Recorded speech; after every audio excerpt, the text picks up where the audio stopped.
চলন্ত ট্রেনে ভোটের প্রচার, একদিকে বিজেপি আর অন্যদিকে তৃণমূলের।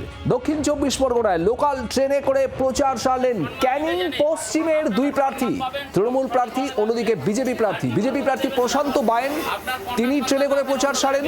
আবার অন্যদিকে তৃণমূল কংগ্রেস প্রার্থী পরেশরাম দাস, তিনিও সেই শক্তি, যে শক্তির মধ্য দিয়ে ভারতীয় জনতা পার্টি মা বোনেদের সম্মান দিতে জানে। আপনারা সম্মান পাবেন, সঠিকভাবে থাকবেন, আর টিকর হতে দেবেন থাকুন। আপনার কন্যা সন্তান রাতের অন্ধকারে বেরোতে পারবে না। আপনারা দেখেছেন সন্দেশটা। আপনারা সেই শক্তি, যে শক্তির মধ্য দিয়ে এই পশ্চিমবাংলার সমস্ত অপশাসন সবকিছু পরিবর্তন করতে পারে।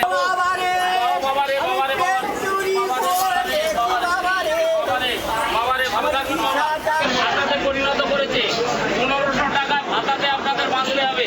এই 1500 টাকা ভাতা দিয়ে জীবন জীবিকা নির্বাহ করা যায় না। অতএব আগামী দিনে